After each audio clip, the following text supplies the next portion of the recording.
Okay, so welcome to this next video in which we are discussing the transduction of painful stimuli. Okay, right, so we now want to turn our attention onto the transduction of noxious cold into action potentials within nociceptors. Okay, now much less is known about noxious cold than is known about noxious heat. Okay. As I said earlier when I was discussing extremes of temperature activating pain, the level at which nociceptors become activated by a cold stimulus is far more variable within the human population than it is for noxious heat stimuli.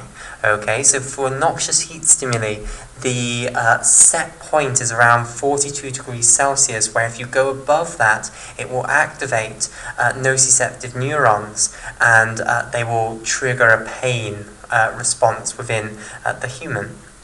Okay, whereas if you do the thermode experiment with cold, then the level that you need to take the temperature of that thermode down to in order to get the human to say that it feels painful varies hugely from human to human, basically. Okay, so let's firstly discuss the two different sort of pains that you can get from noxious cold. So to try and get some intuition for this, imagine going out and playing in the snow.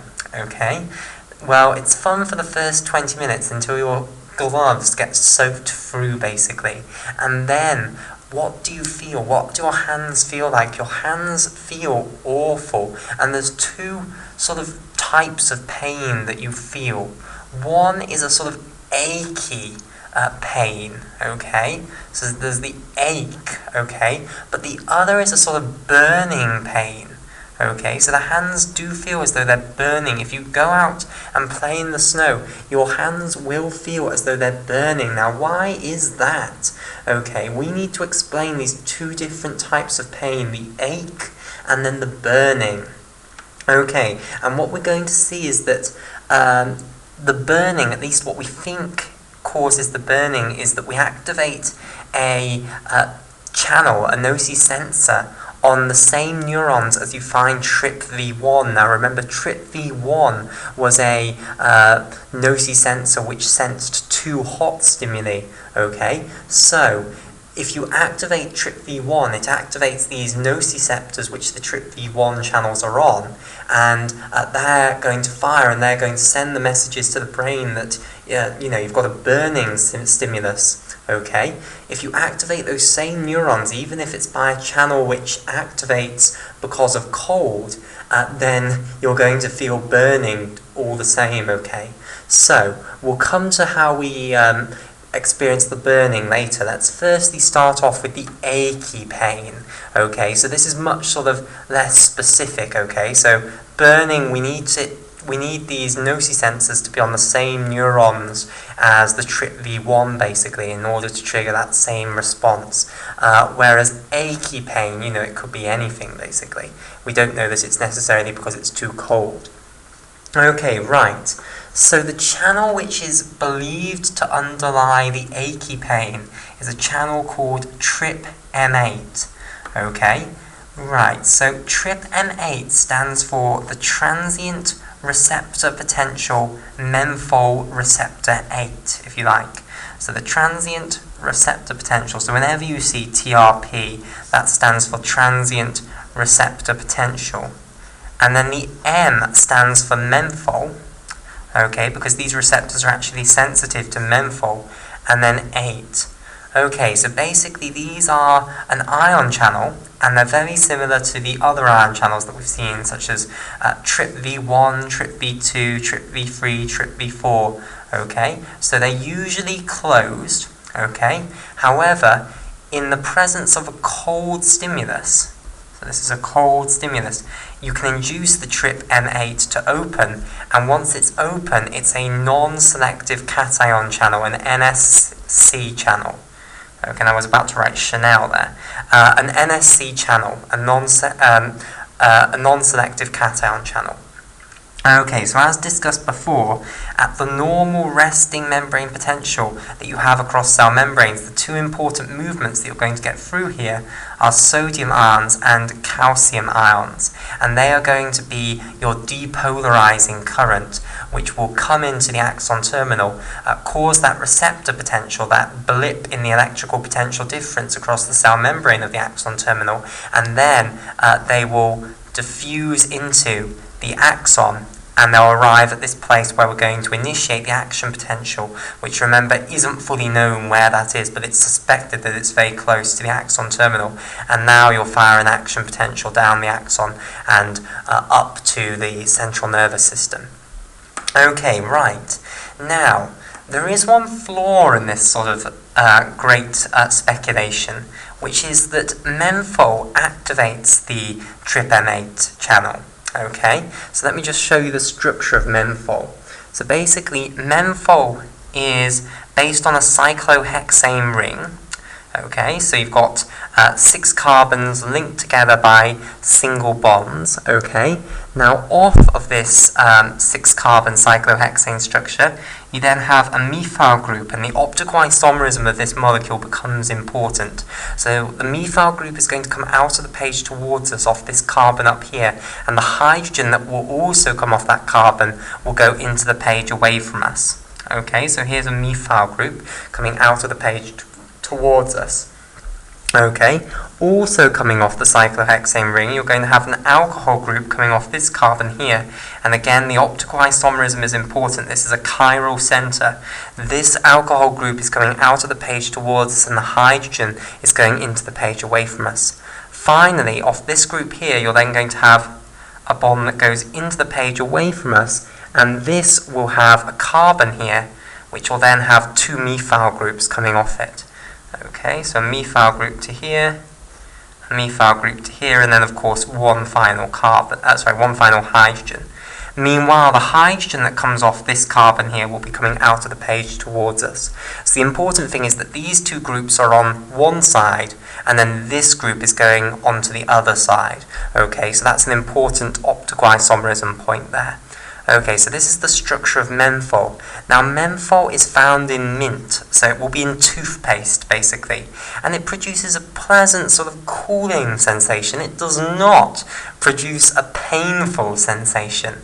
Okay, so this is the problem with the assertion that TRPM8 is on cold nociceptors.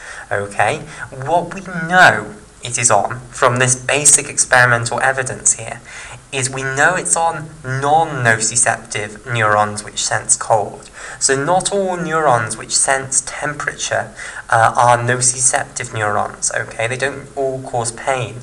You can have thermoreceptive neurons which are not nociceptors. And on certain thermoreceptive neurons which are sensing cold, you most definitely have TRPM8. And menthol will bind to TRPM8 and cause it to open, basically, and activate these same neurons which sense cold, and therefore produce a cool sensation within the mouth that makes you feel hygienic when you have it. Okay, so the problem then is trying to say that these TRPM8 channels are responsible for cold nociceptive neuron activation. Okay, because menthol, at least when we put it in our mouths, doesn't seem to cause pain. However, there is still a lot of speculation that TRPM8 is responsible for cold nociception. Okay, so it does.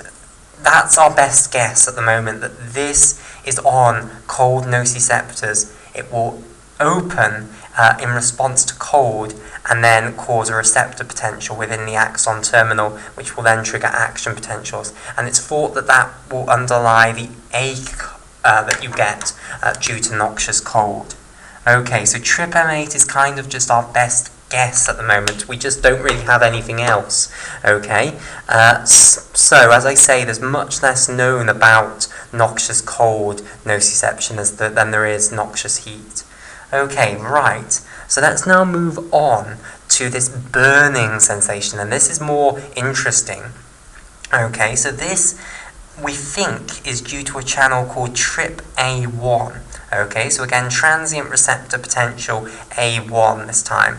And again, it's a channel which is usually closed, but in response to cold stimuli, it will open, okay? And again, at normal electrical potential difference across the cell membrane, the important ion movements that you'll get through that TRPA1 channel when you open it are you'll get sodium coming into the cell and also calcium coming into the cell, causing a depolarizing current.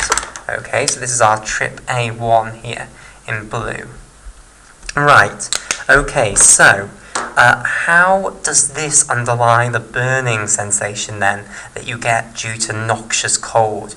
Well, basically, on the same neurons that you find TRPV1, which detects noxious heat, you also find TRPA1. Okay, so let's say this is a TRPV1 here. This is TRPV1, which will open, remember, in response to temperatures of around 40 to 45 degrees Celsius. And also in response to capsaicin, and therefore causes the burning sensation that capsaicin produces. Okay, we also have TRPA1 here. Okay, so you find these two on the same neurons. Now, we know that if we activate TRPV1, we cause a burning sensation. So we activate these neurons, and the activation of those neurons will cause something on the level of the brain that causes a burning sensation, a burning conscious sensation. Okay, so if you activate the TRPA1 channels, you would expect to get the same burning sensation. So that would explain how noxious cold can also cause a burning sensation, because on these TRPV1 positive neurons, which surely cause a burning sensation when we activate them, you also have co-localized these TRPA1 channels. Now, there's a bit more interesting stuff even here, okay? There are some pharmacological drugs, well, I shouldn't call them that, they're things which are present in normal food products which also activate TRPA1 and which do cause a burning sensation, just like capsaicin, which opens TRPV1. Okay, so the first one to talk about is Nile Isothiocyanate. Okay, now Nile Isothiocyanate is the molecule which is present within horseradish, within mustard, and it's the molecule that gives them their sort of pungent taste, okay? So if you've ever had horseradish, you know it's a very, very strong taste. Same with mustard, and also it's in other forms of radish as well, okay? And that pungent taste is because of the presence of this Nile Isothiocyanate molecule. And by the way, Nile Isothiocyanate is often abbreviated to A for allyl, I for iso, T for thio, and then C for cyanate. So AITC is Nile Isothiocyanate. So let me show you the structure of this molecule, and I'll highlight which group is the allyl group and which group is the isothiocyanate group. So basically, any molecule that has allyl in, what that means is this structure here. So you have two carbons doubly bound to one another with hydrogens coming off. Then you have a methylene group down here, and that basically is the allyl group. Okay, so all of this, that is what is meant by allyl. This is the allyl group. So that's that bit there. Okay, so this is allyl. Okay, now isothiocyanate is basically a nitrogen atom double bound to a carbon atom, which is then double bound to a sulfur atom, like so. So this portion here is the isothiocyanate group. And when you join the allyl group to the isothiocyanate group here, you get allyl isothiocyanate. And as I say, this is the active compound within mustard, horseradish, other radishes. Another example is wasabi. All of those contain this compound, and it's that which is responsible for their extremely pungent taste. Okay, right. And the reason that it causes burning, you know, if you take really strong mustard, it causes a burning sensation. The reason it does that is because it opens these TRPA1 channels, which are on the same neurons as TRPV1, and therefore it does exactly the same as capsaicin. It activates the same set of neurons as capsaicin would, and therefore creates a burning sensation. Okay, right. Now, another molecule which activates TRPA1 is a molecule called Cinnamaldehyde. Okay, now this is present within cinnamon. Okay, Cinnamaldehyde. And again, this, if you take too much cinnamon, if you eat too much cinnamon, that will cause burning, and the reason is that this molecule activates TRPA1. So let me show you the structure of Cinnamaldehyde. Okay, so basically it has a benzene ring within the structure. So here is the benzene ring, like so, and you have alternating double and single bonds.